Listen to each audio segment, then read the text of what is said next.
크리스찬 베이직 12번째인데요. 신앙생활의 원리입니다. 원리. 신앙생활이라고 한다면 쉽게 말하면 신앙을 가지고 살아가는 걸 얘기하는 거죠. 그럼 살아가는 거에 있어서 중요한 게 뭐냐면요, 판단하고 선택하고 그 길을 가는 겁니다. 그러니까 우리는 말씀 속에서 판단을 하고 선택하고 길을 가는 거죠. 근데 불신자는 기준이 없는 거예요. 그러니까 불신자의 거의 판단과 선택과 길을 가는 기준이 없다 보니까 불신자들은 당황을 하는 거죠. 끊임없이 답을 찾아서 당황을 하다가 나중에 틀린 답을 가지고 종착점에 갔는데 아닌 거예요. 그러니까 황당한 거죠. 당황과 황당이 계속 반복적으로 나오는 게 불신자의 삶입니다. 우리는 하나님의 자녀이기 때문에 오늘 주신 말씀과 하나님이 나에게 주신 말씀을 통해서 판단하고 선택하고 길을 가는 은혜가 있기를 바랍니다. 그 길을 간다라고 할 때 예수 그리스도께서 요한복음 14장 6절에 내가 곧 길이요 진리요 생명이니 나로 말미암지 않고는 아버지께로 올 자가 없다라고 얘기할 때 그 길은 그냥 웨이가 아니라 더 웨이라고 해서 그 길이라고 했나요? 그 길. 그 길에서 이탈돼서 어떤 사람이라도 구원받을 수 없는 거죠. 예수 그리스도가 유일한 길이니까. 요즘 공사 사고 나고 하는 그런 부분들이요, 파고 들어가 보면 원칙대로 원리대로 안 하다 보니까 원칙대로 원리대로 하는 게 당연한 건데요, 그렇게 안 하니까 길대로 안 하면 이제 사고 나게 돼 있거든요. 강남에서 502명이 사망한 한국 역사상 최악의 참사가 있죠. 원래는 아파트 단지 내 종합상가로 지을 예정이었는데 건축주 회장이 불법으로 허가를 받아가지고 백화점으로, 그것도 4층인데 5층으로 허가를 받고 실내가 답답하다고 하면서 기둥을 다 잘라냈죠. 그러니까 하중을 감당하지 못한, 그리고 위에 냉각탑이나 여러 가지 많은 것들을 주변에 부잣집 사람들이 사는데 하도 민원이 많이 들어오니까 그거를 크레인으로 안 옮기고 직접 어떻게 옮기다 보니까 이 백화점 전체에 균열이 생기면서 1995년도에 일어난 삼풍백화점 참사입니다.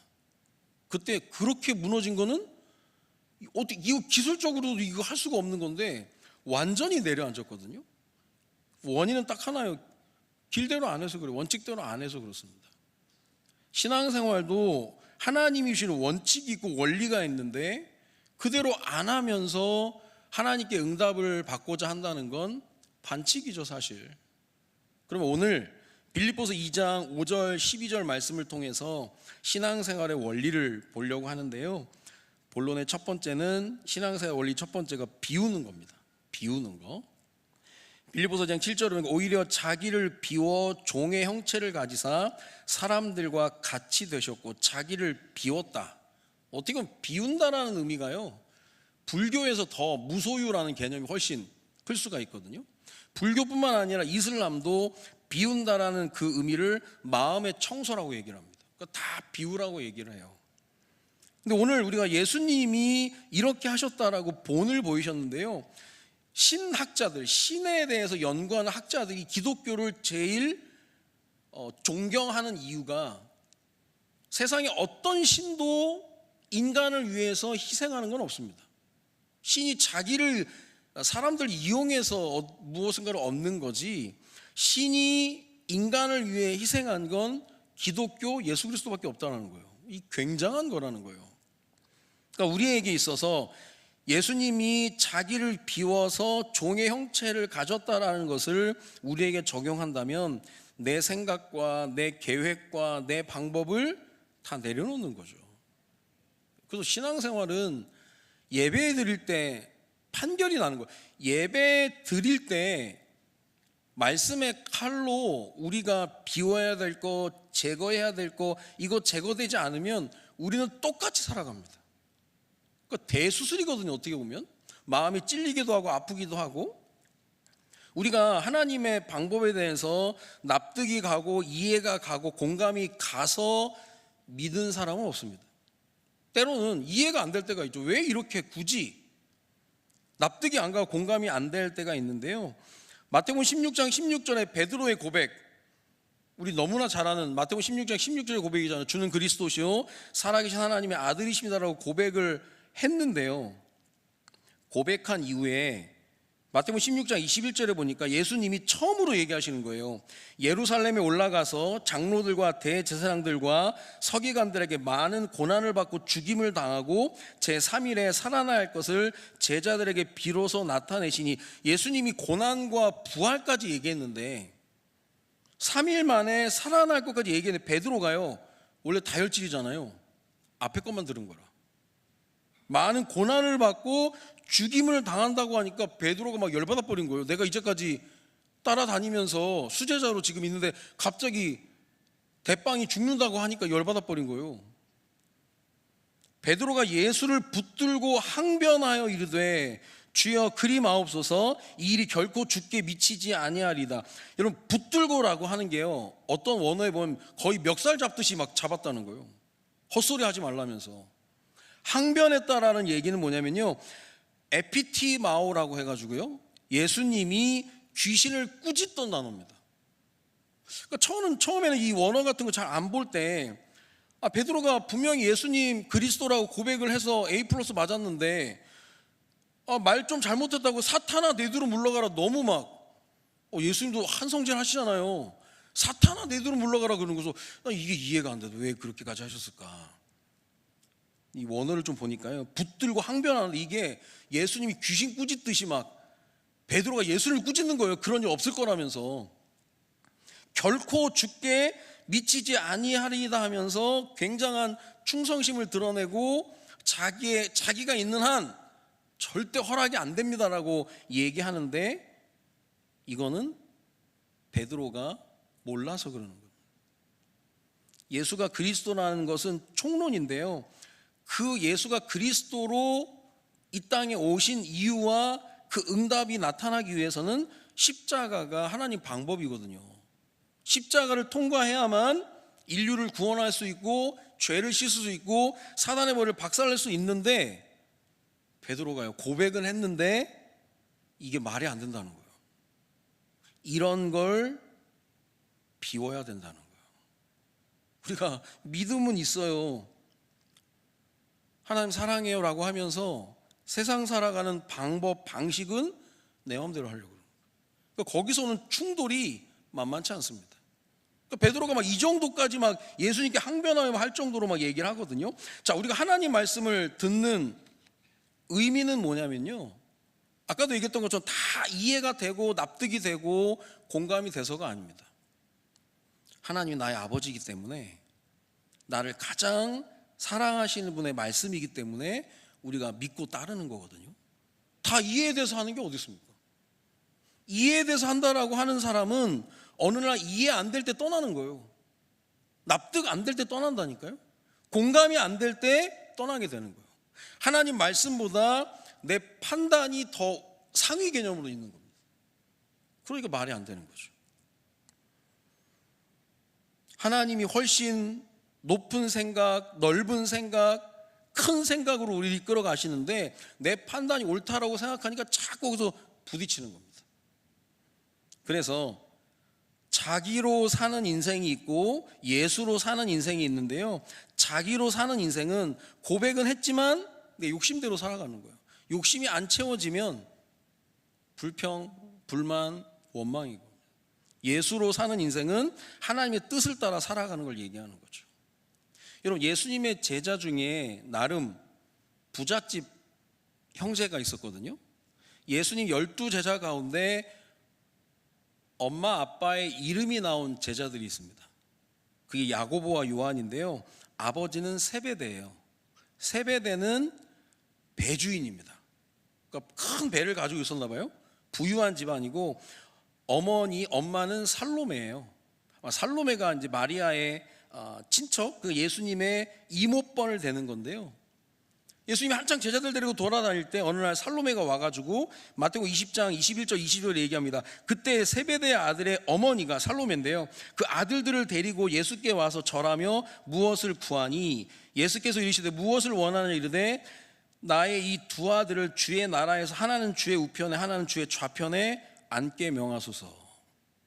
예수님을 이 땅의 육신의 왕으로 생각을 하고 만약에 왕이 되면 우리 야고보와 요한은 좌의정 우의정 해오달라는 거예요. 이게 이제 성경에 나타난 최초의 치맛바람입니다. 예수님 거기에 안 흔들리셨지. 흔들렸으면 이상했을 뻔했는데요. 그러니까 예수님을 그리스도라고 인정하고 따라가면서도 방법은 세상 방식이에요.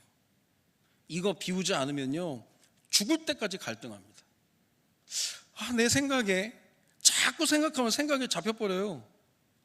기도 안 하고 생각하면 잡혀버린다니까요. 여러분, 생각보다 기도하는 은혜가 있기를 바랍니다. 기도해야 열리고 뚫린다니까요. 이게요, 생각만 하면 자꾸 원망이나 불평이나 불만이 자꾸 나오면 그게 습관이 되는 거예요. 아이들에게 얘기해 줘야 됩니다. 우리는 경쟁을 통해서 살아가는 게 아니라 하나님의 축복을 통해 살아가는 거라고. 자꾸 경쟁 쪽으로, 지금 이 살롬에도 자꾸 경쟁 붙이는 거예요. 경쟁. 아브라함과 롯이 있는데요, 롯은 그 당시 에덴 동산 같았던 소돔과 고모를 선택했잖아요. 나중에 거기 망해가지고 막 도망치듯이 나왔잖아요. 아브라함은 삼촌임에도 불구하고 그 당시 제일 좋은 땅을 선택을 못했다니까요. 근데 하나님이 나타나셔가지고 종과 횡으로 동서남북 바라보라, 네가 보는 땅이 다 네 거다 그랬거든요. 여기서 말하는 게 뭐냐면 내가 최고의 것을 선택해야만 최고가 된다라는 경쟁, 소용없다는 거예요. 그러나 내가 하나님의 은혜 가운데 택했다면 그 택한 것을 하나님이 최고로 만들어 주시면 끝나는 거예요. 아이들에게 경쟁 들어가면 안 됩니다. 요즘 경쟁 때문에 학교도 얼마나, 저도 우리 삼형제들한테 맨날 이게 너 경쟁이 아니야, 하나님의 축복이고 하나님의 은혜지. 아이들도 하나님의 은혜로 되어진, 내가 자격이 안 되는데 하나님의 은혜로 이게 되어진다는 걸 봐야만 끝까지 하나님의 은혜를 따라갑니다. 안 그러면 신앙생활을 할 때는, 기도할 때는, 고백할 때는 이게 너무나 맞는데 실제 삶 속에서는 내 맘대로 안 해주기 때문에 불평, 불만과 원망 거기에 가득 쌓이게 되는 거예요.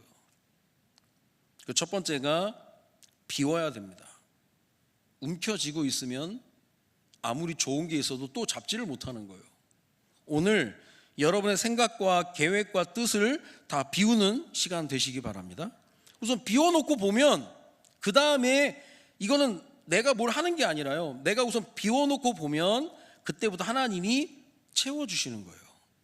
예수님이 비워 종의 형체를 가져서 이 땅에 내려왔더니요, 빌립보서 2장 9절 10절을 보니까 이러므로 하나님이 그를 지극히 높여 모든 이름 위에 뛰어난 이름을 주사 하늘에 있는 자들과 땅에 있는 자들과 땅 아래에 있는 자들 모든 무릎을 예수의 이름에 꿇게 하시고, 예수님이 이걸 작정하고 하신 게 아니라요, 그냥 다 비워서 죽기까지 순종을 했더니 예수님 이름 아니면 구원받을 수 없도록 하늘에 있는 자들과 땅에 있는 자들과 땅 아래에 있는 자들로 무릎을 다 예수 이름 앞에 꿇게 만들었다는 거예요.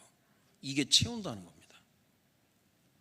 이번에 북중미 월드컵이 시작이 됐는데요, 개막전에 우리 이재라는 가수가, 한국인 가수가, 그것도 한국말로 주제가를 불렀다니까요. 이거는 정말 기적과 같은 일이에요. 우리나라 같이 약소국, 많이 별로 드러나지 않는 나라의 한 아티스트가 나와가지고 그것도 한국말로 한다라는 건, 이건 굉장한 K-팝, K-문화에 대한 하나님이 부어주시는 엄청난 거거든요. 물론 리사라는 가수도 나왔다고 하는데요, 이건요 우리가 뭐 노력한다고 되는 게 아니에요. 내가 비워놓은 만큼 하나님이 채워주시기 때문에 하나님이 채우심을 믿는 사람만 비울 수 있는 거예요. 사람들 진짜 못 비워요. 뭐 목사들도 마찬가지고요.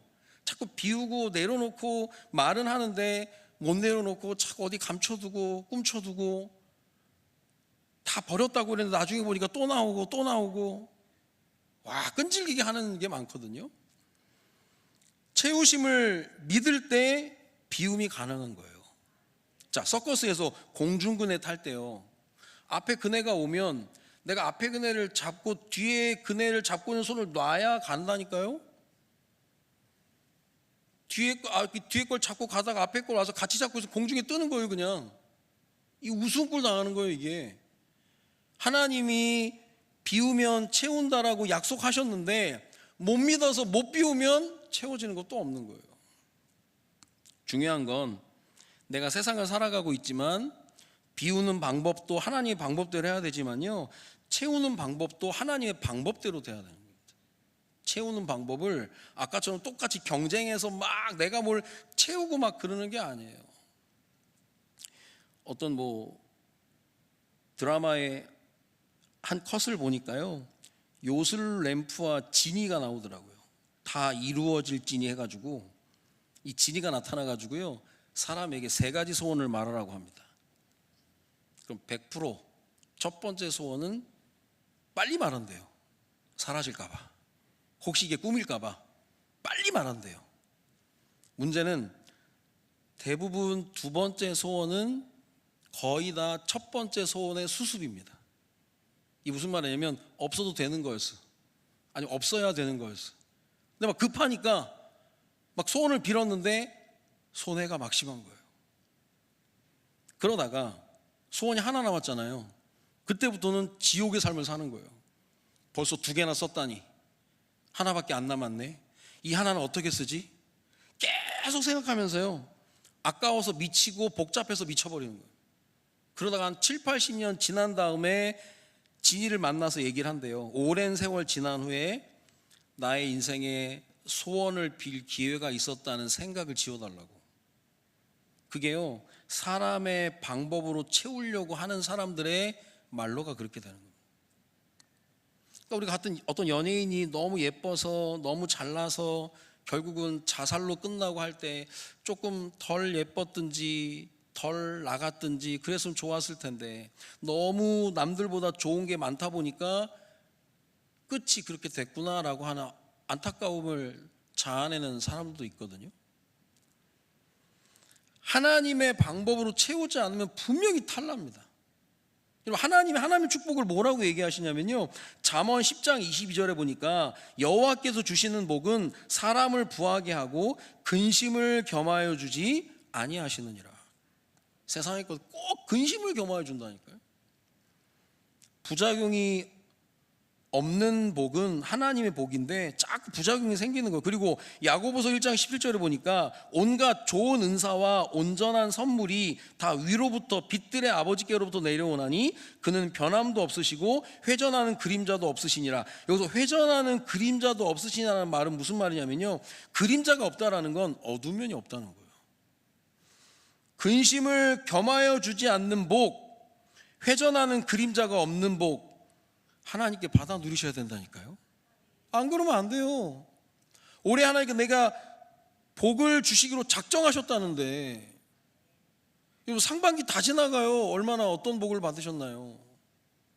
진짜 따져봐야 된다니까. 아니면 사기지, 사기꾼이지, 아니면 가스라이팅이죠. 나에게 복을 주시려 하신 하나님이 1월부터 6월까지 지금 오게 하셨는데 뭐야, 난 무슨 복 받았어? 하나님 복을 안 주신 겁니까? 아니면 내가 비우질 못한 겁니까? 돌아봐야 돼요. 그리고 이것저것 따질 게 아니라 그건 따져봐야 된다니까요. 아니, 하나님 복 주신다면서 그럼 왜 하나님이 주시고자 하는 복을 내가 못 받았는지를 봐야 되는 거죠. 아직도 옛날 생각과 계획과 뜻으로 막 똘똘 뭉쳐 있으면 하나님 복이 채워질 데가 없는 거예요. 목사님도 이열 테라피에 대해서 성도 사역에 대해서 올려주셨으니까 말씀을 드리는데요, 우리 양유지 전사가 이제 영종도 쪽에 이제 센터에서 일을 하는데요, 센터에서 이제 그 이열 테라피에 대한 여러 가지 체험도 있고 막 그러는데 박명호 전사님 한 번도 안 오시니까 이 조카가 이제 이모 한 번도 안 오냐고 해서 한번 오라고 해서 거길 간 거예요, 우리 전사님이.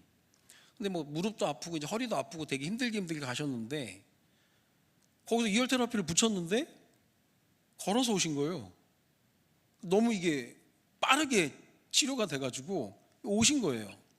전사님이 늘 이제 앞으로 노인 사역에 대한 그러한 실버 사역에 대한 여러 가지 고민들을 많이 하고 계셨는데 그걸 이제 확인을 하게 된 겁니다.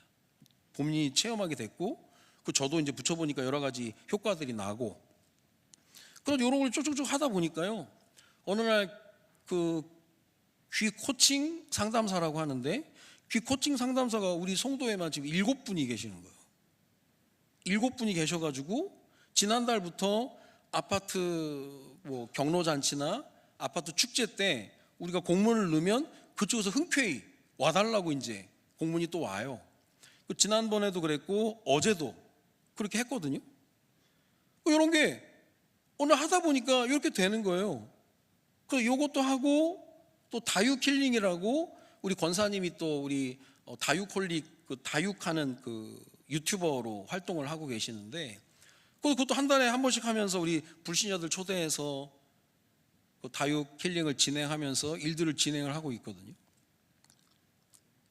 복이라고 한다면 당장에 막 눈에 보이는 어떤 막 그런 게 아니라요.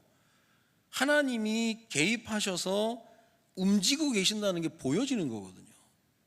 그런 것들이 이제 보여지니까 이거는 하나님의 말씀 속에서 이렇게 찾아내고 하다 보니까요. 부작용이 없는 거예요. 지금 이제 이런 부분들 계속 이제 확정을 시키고 이제는 2열 그쪽이 뷰티 쪽까지 우리 또 양유 전사가 이제 교육을 받아가지고요. 아픈 거 통증보다 또 리프팅 할 수 있는 또 이렇게 하는 게 있대요 또. 근데 이번에 보니까 어떤 분들은 또 아픈 건 됐고 뷰티 해달라고. 아픈 건 아파도 괜찮은데 이 얼굴 하는 거 그거 해달라고 했다는 거여서 그런 쪽도 지금 열리려고 하는 부분이 있거든요. 이게 우리가 막 계획 세워서 하는 게 아니고요.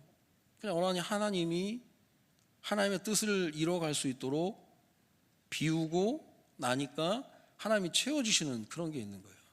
교회에 대한 말씀을 드렸지만 여러분 개인적으로도 마찬가지입니다. 우리 상반기 안에 결산해 봐야 되죠. 나에게 복을 주시려 하신 하나님인데 결산해 보셔야 돼요. 그러면 왜 안 되는 게 뭐냐? 비우고 나면 채움은 따라오는 거죠.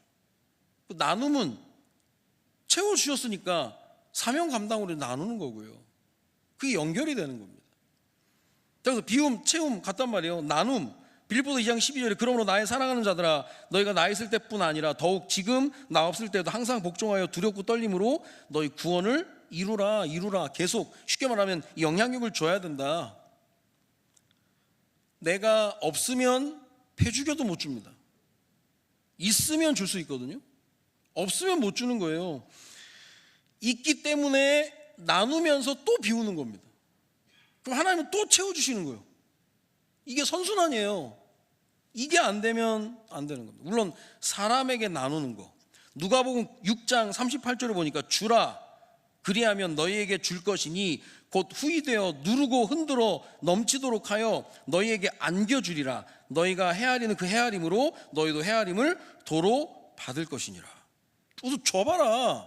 주면은 후이되어 누르고 흔들어 넘치도록 하여 너희에게 안겨주리라. 여러분 어디 대상 받았을 때 꽃다발 가지고 오는데 너무 많이 가지고 오면 손으로 못 받아요.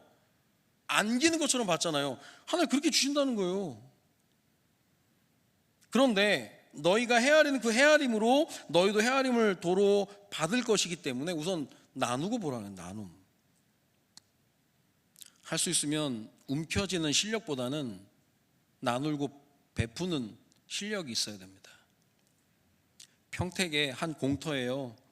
컨테이너가 몇 개 있는데 밤만 되면 그 컨테이너가 불이 켜집니다. 알고 보니까 길 위에 교회라고 하는 정용준 목사님이 야학을 시작을 한 겁니다. 이 평택 주변에 아마 조금 불우한 아이들이 많이 있나 봐요. 격차도 너무 심하고 하는 애들은 돈이 많으니까 학원 과외하면서 하는데 돈이 없는 아이들은 기회조차를 부여받지 못하니까 이 목사님의 진심이에요. 출발선조차 서지 못하는 아이들 손이라도 잡아주고 싶다. 이게 중심이었어요. 나눠주고 싶다. 근데 당장에 이제 자기 전 재산을 들여가지고 컨테이너를 사가지고 이제 공부방 야학을 만들었는데 공간만 있지 교사가 없잖아요. 이분이 이제 기도하면서 평택 미군 부대 카츄샤를 찾아갑니다. 가서 얘기를 한 거예요. 한국인 대학생들, 거기 뭐 다 엘리트들이니까. 가서 얘기한 겁니다. 우리 동네에 참 불공평하지 않냐? 출발선에서 서지 못하는 어려운 아이들이 있는데 너희들이 와서 조금 도와주면 좋겠다. 요 카츄샤 아이들이 감동을 받은 거예요. 그래서 이 아이들이 일주일에 거의 4일 정도를 와서 아이들에게 봉사를 해주는데요. 고려대, 서울대, 경희대, 일리노이 주립대 뭐 어마어마한 애들이 와가지고 1대1 과외해주고 팀 과외해주고 뭐 하니까요. 이게 한 텀이 돌았어요. 애들이 약대, 의대 막 진학을 하는 겁니다. 자, 그런데 요 소문이 나니까 주변에서 얼마냐, 얼마면 거기 갈 수 있냐 막 난리를 치는 거예요. 근데 조건이 있습니다. 첫 번째 조건이 뭐냐면 집안이 어려워야 된다. 집안이 풍족하면 올 자격이 없고요. 집안이 어려워야 되고, 두 번째는 공부할 의지가 있어야 되고, 세 번째는 안 지키면 안 되는 중요한 사안인데 뭐냐면 성공하면 반드시 남에게 이 은혜와 사랑을 베풀어 줘야 된다.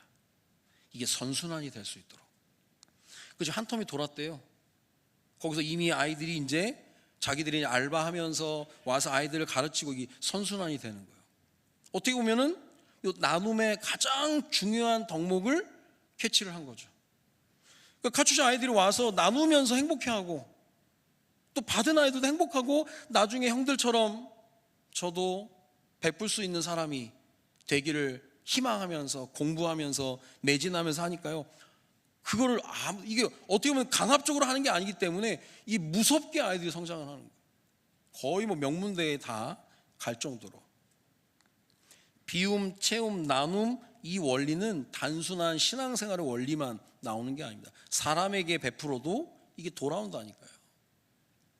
사람에게만 나누는 게 아니라 하나님께도 드림이 있어야 됩니다. 드림에 대한 설교에 대한 이 존 웨슬리의 설교가 유명하잖아요. 돈을 어떻게 사용할 것이냐, 최대한 많이 벌어라, 최대한 많이 써라, 그리고 최대한 많이 드려라. 많이 벌라 할렐루야 하다가 많이 쓰라 할렐루야 하다가요, 많이 드려라 그러니까 또 시험 들고 막 그런다는 거, 사람들이. 근데 많이 벌고 많이 쓰고 많이 드릴 때 그게 진짜라는 거예요. 주머니가 회개하지 않은 사람의 회개는 믿지 않는다는 거예요. 주머니가 회개하지 않으면 뭐 아무것도 아니야. 말로만 하는 거죠. 뭐. 입으로만 하는 거죠. 뭐. 입으로만 주는 그리스도 얘기하는데 십자가 진다고 하니까 안 된대요. 베드로가 예수님이 사탄아 물러가라, 하나님 일을 생각하지 어찌 사람 일만 생각을 하느냐. 저는 개인적으로 침례교 목회자 아들 아님을 감사하는데요. 침례교는 뭐 큰 물통 갖다 놓고 직접 들어갔다 나오잖아요. 난 그거는 참 못할 것 같아. 들어왔다 나왔다 하는데요, 침례를 하려고 물에 들어가서 넣으려고 하니까 그분이 얘기하더라고요. 목사님 주머니에 지갑 있어요 그러더라고요. 목사님이 아니요, 지갑도 세례받아야 됩니다. 그거 넣었다 뺐다는 거예요. 마틴 루터가 그런 얘기를 합니다. 가슴의 회개, 머리의 회개, 지갑의 회개가 진짜다. 우리 교회도 보니까, 우리 간사님 통해 들어보니까 이것저것 교회에 자꾸 헌신하고, 뭐 크든 작든 어쨌든 빈손으로 안 오시고 이렇게 오시는 분들이 계신데요. 그게 얼마나 감사한 일입니까? 뭐 그거 못하는 분은 또 뭐 못한다고 뭐라고 하는 게 아니라요, 이게 작은 것이지만 마음 담아서 하시는 부분들이 정말 아름답게 되는 겁니다. 나눔이라고 하는 것은 어느 교회 보니까 전도라는 단어가 부담이 되니까 전도라는 단어를 안 쓴대요. 뭐라고 얘기하냐면 복음 나눔 그런데요. 또 훈련이라는 단어도 거부감을 줄 수 있겠는데 훈련 나눔이 아니라 말씀 나눔 그런데요. 의미 있다고 생각합니다. 여기서 우리가 비움, 채움, 나눔은 단순히 우리가 선행을 베푸다, 그건 1차적인 얘기지만 진짜 나눔은 복음에 영향력을 주는 거거든요. 그럼 내가 비워보고 하나님이 채워주시고 나눌 수 있는 것을 갖춰서 나눈다라고 하는 것은, 이거는 하나님이 개입하지 않으면 안 되는 거예요. 아니 실컷 비워놨더니 안 채워지면 이거는 뭐 거지지, 그냥 어디 증인도 안 되는 거잖아요. 믿는 그대로 비우고 채우고 나눠짐을 통해서 하나님의 역사의 증인으로 서게 되는 겁니다. 근데 문제는 첫 판부터 비우질 않으니까 진행이 안 되는 거예요. 누군가에게 도움과 영향력을 줄 수 있다면 그것만큼 행복한 사람이 없는데요. 한 가지 말씀만 드리고 마치겠습니다. 마지막 입새 작가 오헨리의 마지막 입새는 유명한 소설이잖아요. 이 오헨리가 원래 이름이 윌리엄 시드니 포터입니다. 은행원이었는데 횡령 혐의로 3년 3개월 동안 감옥에 복역을 했는데요. 거기서 정말 믿음 좋은 간수를 만났는데 그 간수의 이름이 오헨이었어요. 그래서 이 간수가 너무 신앙생활하는 게 아름다운 거예요. 그런데 그 속에서 영광을 보고 나니까 그 이름으로 계명해 버렸다니까요. 그렇게 얘기를 해요. 감옥에서 오헨리를 만나고 그 이후에 쓴 작품은 윌리엄 시드니 포터라고 안 쓰고 오헨리라고 이름을 쓰는 겁니다. 나는 이 사람처럼 살고 싶다. 시드니 포터는 죽고 이제부터는 오헨리로 산다. 이게요, 그 오헨리라고 하는 간수장을 통해서 영향을 받고 어떻게 오헨리가 그걸 나눠준 거죠. 그러고 나니까 이제는 자기도 이걸 받고 다른 사람들에게 나눠주기를 원해서 책도 쓰고 글도 쓰고 해나가는 거거든요. 신앙생활의 원리는 복잡하지 않습니다. 간단하게 얘기해서 비움과 채움과 나눔인데 비워야 하나님의 채우심을 볼 수가 있는 겁니다. 비워 볼까 말까 하면 하나님 줄까 말까 그런다니까요. 내 생각, 내 계획, 내 뜻 비우는 은혜가 있기를 바랍니다. 그리고 나서 보면 하나님이 채워주시는데요. 주라 누르고 흔들어 안겨줄 정도로 채워주면 하나님께 영광 돌리고 다시 나누는 거예요. 나누면 또 하나님이 또 채워주시는 거예요. 비워지니까 이게 선순환이 되는 것 같아서 그냥 그 자리인 것 같은데 계속 바뀌는 겁니다. 개인과 가정과 가문 또 교회도 이런 역사들이 일어나게 되는 거예요. 저는 우리 아이들이 이런 것들이 교회에서 진행되고 있다는 걸 봤으면 좋겠고요. 우리가 지금 3부 전세대 찬양 예배를 드리면서 우리가 연합의 날 해서 다음 세대들을 위해서 기도하고 구역 예배 활성화를 위해서도 기도하는데요.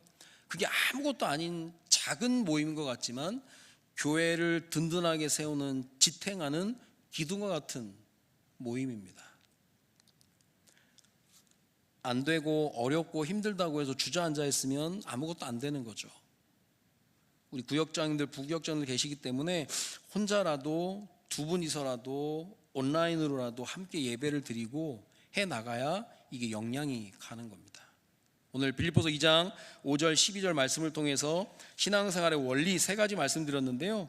한번 올해 하나님이 진짜 복 주신다고 했으니까 이거는 그냥 진짜 어린아이같이 징징거려도 되거든요. 아니 복 주신다면서요. 그럼 도대체 뭐가 문제입니까?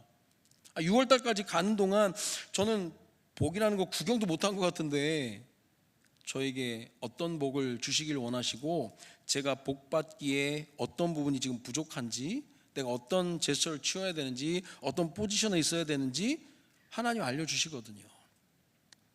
오늘 말씀 나눈 것처럼요, 비움과 채움, 나눔을 통해서 건강한 신앙생활에 증인의 삶을 오늘부터 살아가는 은혜가 있어지기를 주님의 이름으로 축원드립니다. 기도합니다. 살아계신 하나님, 은혜를 감사를 드립니다. 오늘 신앙생활의 원리, 비움과 채움과 나눔에 대한 말씀을 주셨는데 내 생각, 내 계획, 내 뜻을 비우고 하나님이 채워가심을 또 체험하고 채워주신 것 가운데 사명을 깨닫고 또 나누는 가운데 우리 개인적으로 믿음의 신앙의 선순환이 일어나며 우리 개인과 가정과 가문과 우리 구역과 우리 교회 이 응답과 축복이 오늘부터 시작될 수 있도록 주님이 축복하여 주옵소서. 감사를 드리며 예수 그리스도의 이름으로 기도드립니다. 아멘.